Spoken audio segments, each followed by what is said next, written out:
बोला जाओ।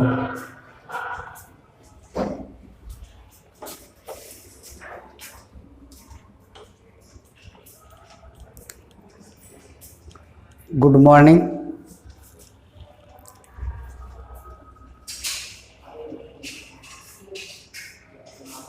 We have studied about force and pressure in the previous class, and today I am going to start friction. Friction में शुरू करने जा रहा हूँ, फ्रिक्शन और फ्रिक्शनल फोर्स, और इसमें मेरा काम है सिर्फ समझाना, और मैं प्रश्न देते चला जाऊंगा आपके लिए और समझाते जाऊंगा, टॉपिक वाइज समझाते जाऊंगा, और उस प्रश्न को सोल्व करना आपका काम रहा। बुक है NCERT और क्लास है 7, क्लास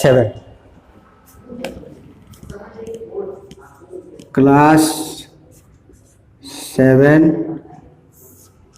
सब्जेक्ट है साइंस और टॉपिक है फ्रिक्शन।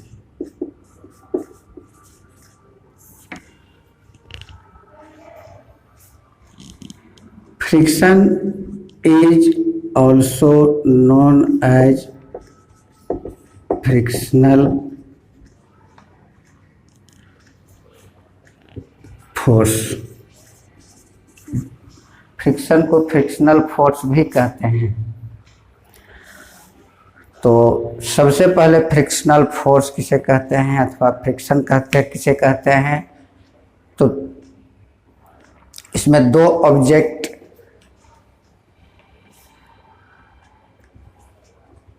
का उदाहरण हम लोग लेते हैं।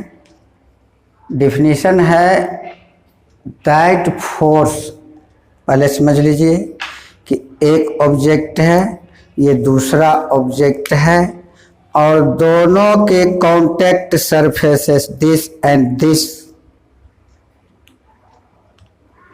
के बीच एक फोर्स का जन्म होता है, और ये फोर्स ऑब्जेक्ट के मोशन का विरोध करता है, oppose.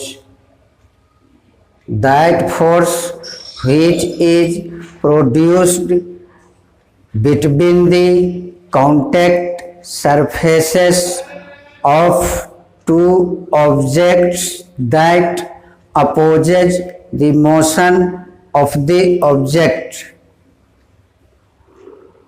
This force is the direction of frictional force is opposite to the direction of motion of the object. This is the definition. ये परिभाषा सिर्फ हुआ, लेकिन जब दो ऑब्जेक्ट एक दूसरे पे आएगा तो एक कांटेक्ट सरफेस बनेगा, और कांटेक्ट सरफेस पे यदि ऑब्जेक्ट इस डायरेक्शन में है तो फ्रिक्शनल फोर्स इस डायरेक्शन में पैदा लगा। फिगर के रूप में हम देख सकते हैं कि this is a table surface, this is a table surface and this is a block of wood.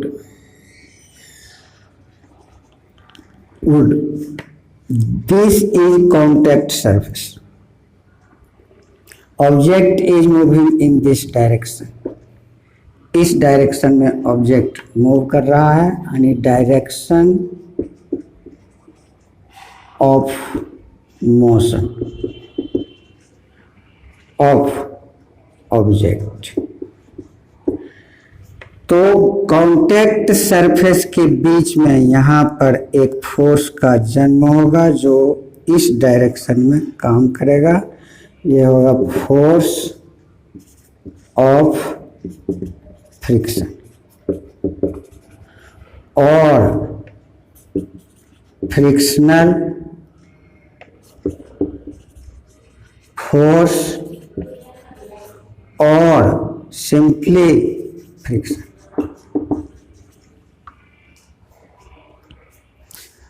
जब हम तलहथी को रगड़ते हैं, रब करते हैं, तो यहाँ भी फ्रिक्शनल फोर्स का प्रोडक्शन होता है, और ये फ्रिक्शनल फोर्स हमारे मोशन का विरोध करता है। इसका एक सिंपल सा उदाहरण हम पहले क्वेश्चन लिख लीजिए। व्हाट इज, क्वेश्चन है यहाँ, व्हाट इज फ्रिक्शन और फ्रिक्शनल फोर्स और force of friction, give, explain it by giving the example with diagram. What is friction, friction किसे कहते हैं और इसे आपको समझाना है एग्जाम्पल दे करके। ढेर सारा एग्जाम्पल है आपके पास। If a ball is rolled on the ground, एक बॉल को हम जमीन पर लुढ़ा दिए तो बॉल कुछ दूर चलने के बाद रुक जाता है, क्यों? व्हेन ए बॉल, ये क्वेश्चन भी लिख लीजिए।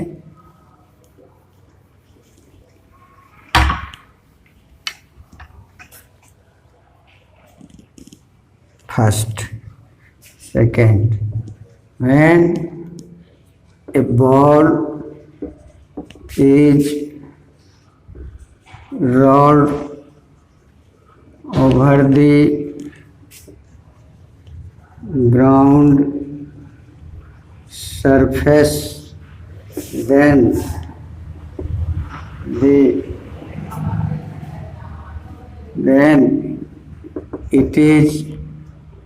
it comes to rest after sometimes।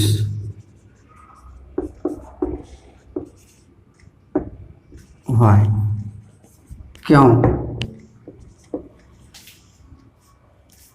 जब एक बॉल को हम लुढ़का देते हैं जमीन पर तो कुछ देर के बाद वो रुक जाता है, क्यों?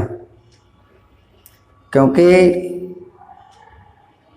बॉल को जब रोल किया जाता है, लुढ़काया जाता है जमीन पर, तो बॉल के आउटर सरफेस और अर्थ सरफेस के कांटेक्ट सरफेस बनता है और उस कांटेक्ट सरफेस पे, दोनों के कांटेक्ट सरफेस के बीच में एक फोर्स का जन्म होता है, उसको फ्रिक्शनल फोर्स कहते हैं।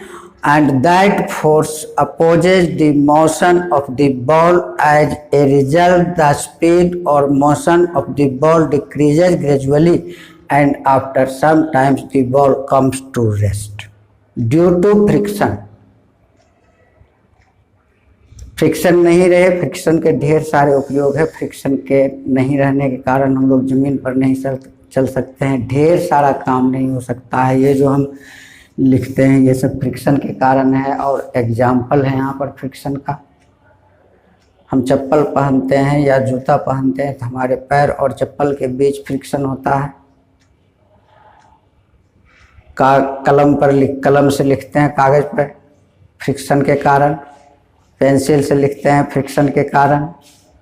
घोड़ा गाड़ी दौड़ता है रोड पे फ्रिक्शन के कारण।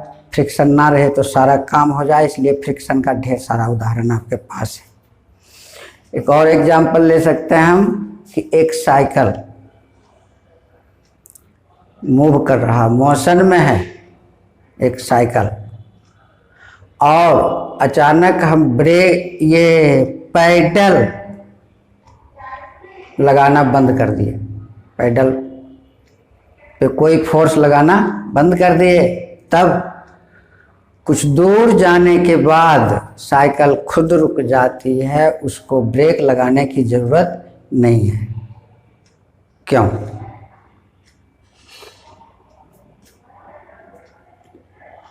ये इसलिए कि साइकिल के चक्का का सरफेस और धरती के सरफेस की दोनों का कॉन्टैक्ट सरफेस के बीच एक फ्रिक्शनल फोर्स का जन्म होता है, and this frictional force opposes the motion of the cycle and the speed or motion of the cycle decreases gradually. As a result, the cycle comes to rest after some times or after covering some distance.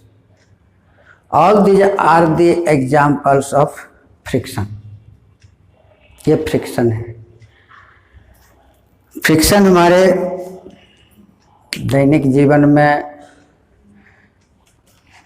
Daily life में काम दे रहा है, हर जगह पे, जगह जगह पे उसके बिना कोई काम नहीं हो रहा है।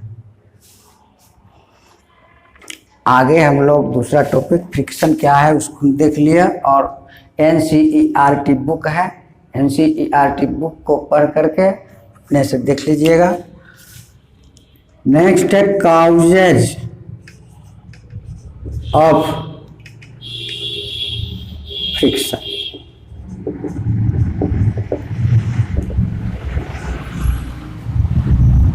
कॉजेज ऑफ फ्रिक्शन को समझने के लिए हम लोग सरफेस पे विचार करेंगे। Surface, this is the surface of my palm, ये मेरे तलहत्थी का सरफेस है, ये surface, this is surface.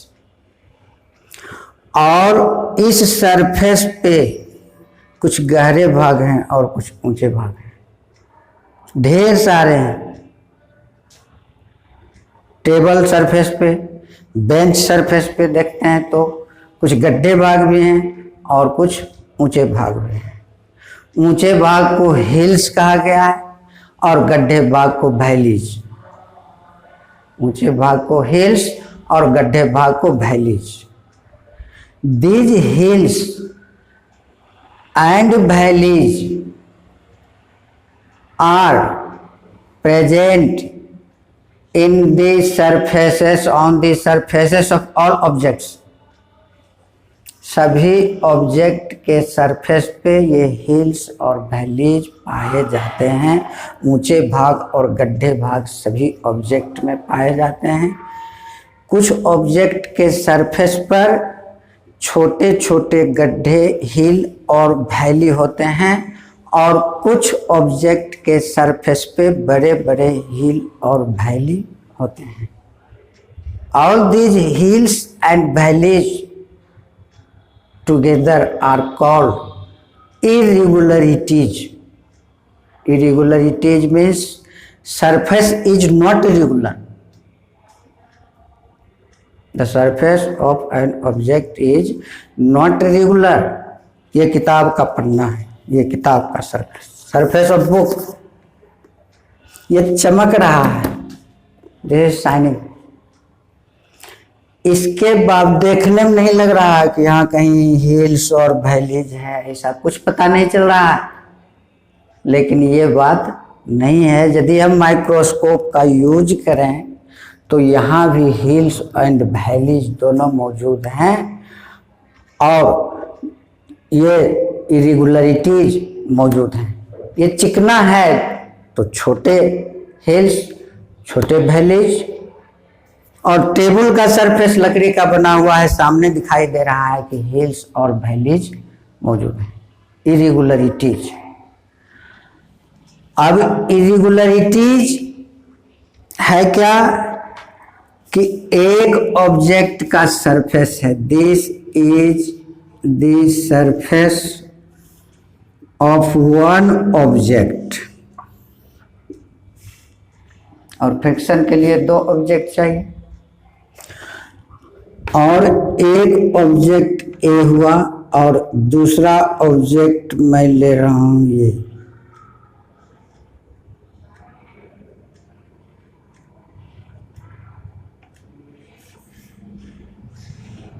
B, ये दूसरा ऑब्जेक्ट। इस ऑब्जेक्ट पे इसको हमने रखा तब क्या होगा कि इस ऑब्जेक्ट का हील इस ऑब्जेक्ट के वैली में और इस ऑब्जेक्ट का वैली इस ऑब्जेक्ट के हील में इंटरलॉक कर जाएगा अपने आप self.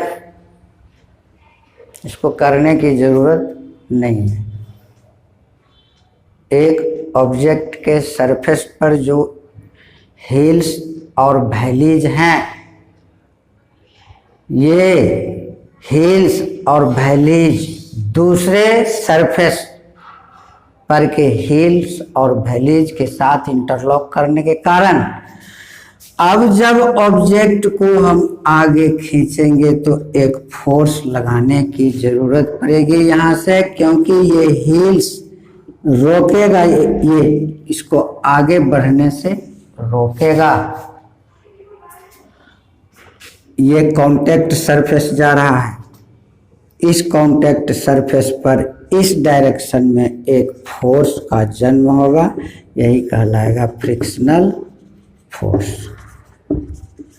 Then these hills and valleys, the hills and valleys present on the surfaces of the objects are responsible for the production of frictional force between the contact surfaces of the objects। Object के contact surface के बीच frictional force का कारण है कि यहाँ पर ये valley है, ये हील हुआ, हील, तो इसके लिए यहाँ ये हील हो गया और यहाँ ये हो गया वैली। एक नीचे वाले ऑब्जेक्ट का heal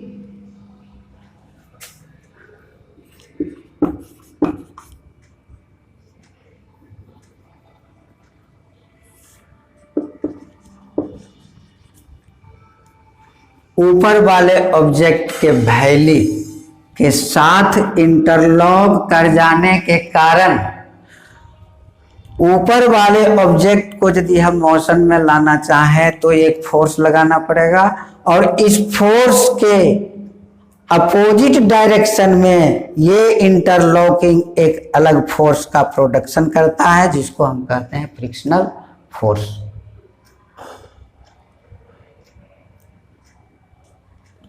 So interlocking in the hills and valleys between the contact surfaces of two objects is responsible for the production of frictional force. This is one reason. This is one reason. Another reason is that the molecules present in this object, object B, and the molecules of object A between the contact surfaces attract one another, एक दूसरे को attract करते हैं। दोनों के molecule इसके molecule को attract करता है। उस एट्रैक्शनल फोर्स के कारण भी कुछ फ्रिक्शनल फोर्स का प्रोडक्शन होता है। ये दो कारण हैं। तो यहाँ पर एक प्रश्न है, काउजेज, दो काउज मेरी निगाह में है और काउज हो सकता है।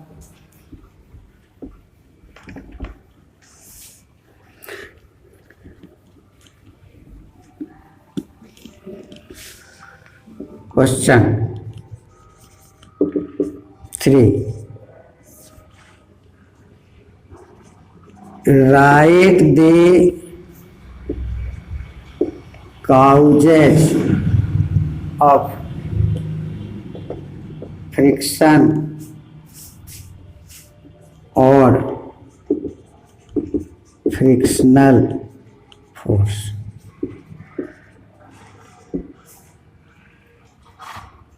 कारण लिखना है। दोनों कारण दे देंगे। एक है the irregularities present on the surfaces of the contact or contact surfaces of the two objects is responsible for the production of frictional force, and another is the intermolecular force of two objects between the contact surfaces is also responsible for the production of frictional force. ये दो कारण हुआ। आगे का topic क्या है देखता हूँ। किताब है NCERT बुक, उसको देखकर चलिएगा और क्वेश्चन आप अपने स्तर से बना लीजिएगा।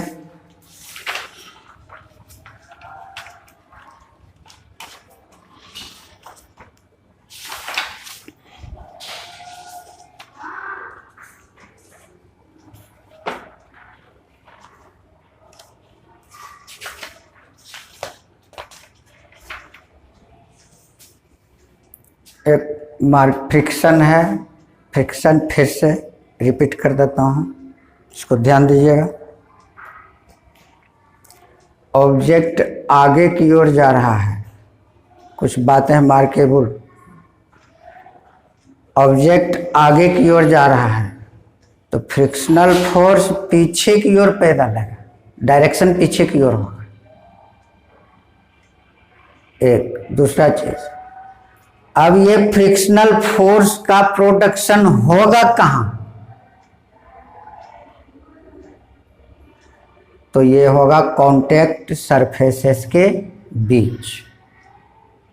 यदि आदमी जा रहा है चौराहा रोड पर, सड़क पर, तो सड़क के सरफेस और आदमी के पैर का सरफेस दोनों के बीच फ्रिक्शनल फोर्स होगा। पैर आगे की ओर जाना चाहेगा तो फ्रिक्शनल फोर्स उसको पीछे की ओर ले जाएगा। और यदि frictional force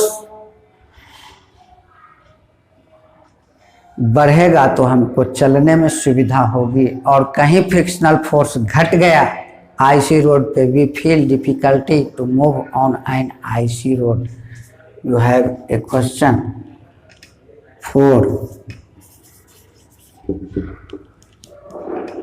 We feel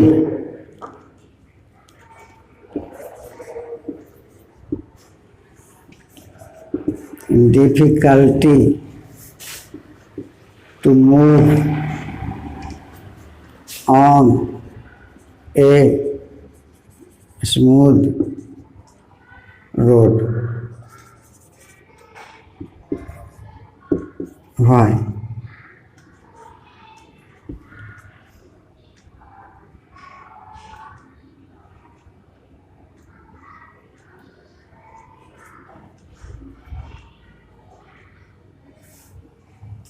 smooth road.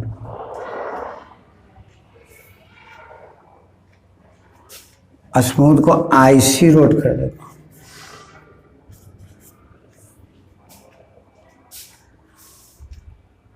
IC road चलने में दिक्कत होगी क्योंकि फ्रिक्शनल फोर्स नहीं के बराबर होगा। उसके बाद है आपको फ्रिक्शनल फोर्स के बारे में दो तीन बातों को नोट कर लेंगे कि यदि ऑब्जेक्ट आगे जा रहा है तो फ्रिक्शनल फोर्स पीछे की ओर लगेगा, और ये फ्रिक्शनल फोर्स का प्रोडक्शन होगा कॉन्टैक्ट सरफेसेस के बीच। आगे काउजेज ऑफ फ्रिक्शन हो गया। अब है factors affecting friction.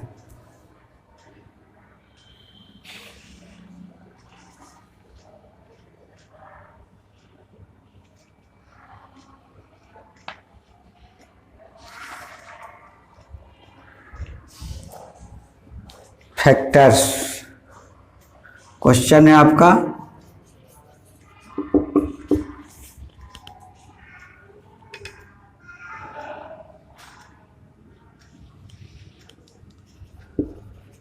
Write the factors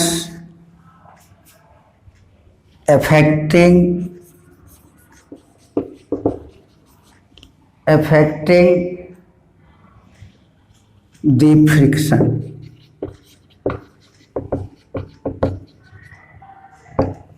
Question.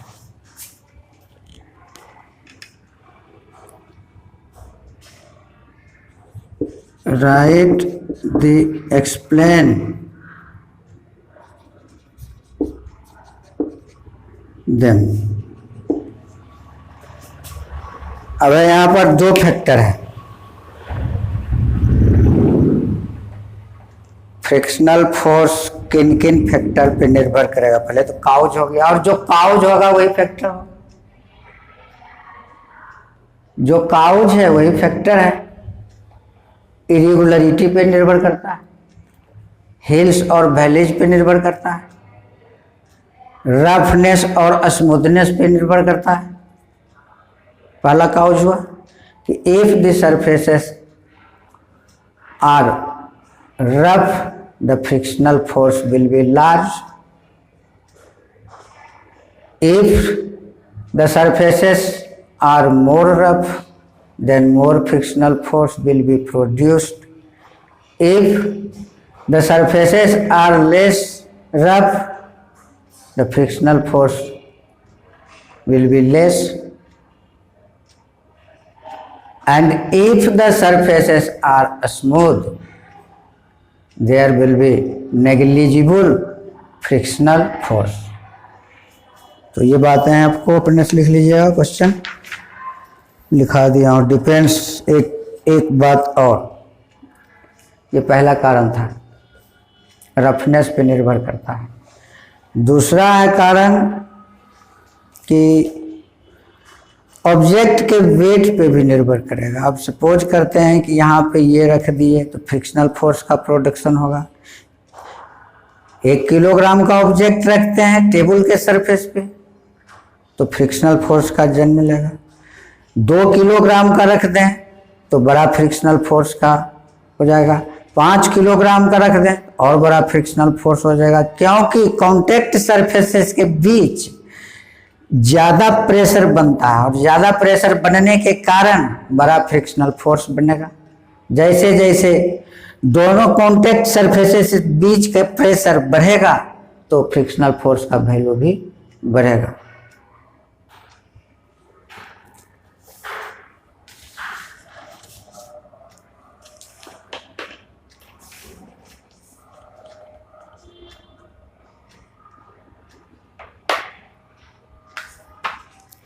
Next,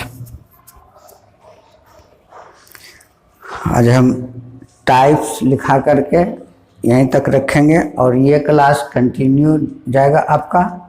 और 7 क्लास का भी जा रहा, अभी 7 क्लास का 2 दिन जाएगा यही चैप्टर, सेम चैप्टर फ्रिक्शनल, पूरा फ्रिक्शन चैप्टर जिस दिन समाप्त हो जाएगा तब हम कोई क्लास दूसरा बदलेंगे।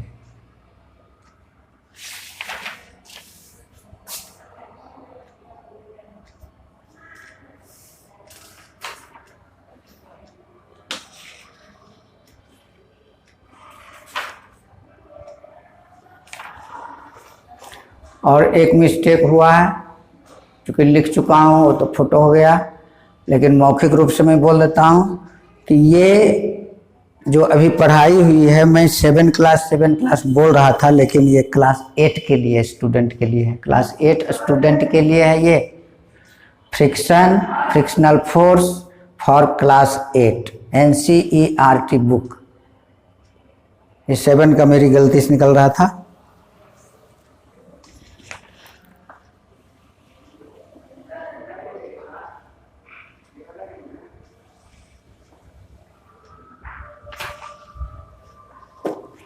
अगर टाइप्स ऑफ फ्रिक्शन,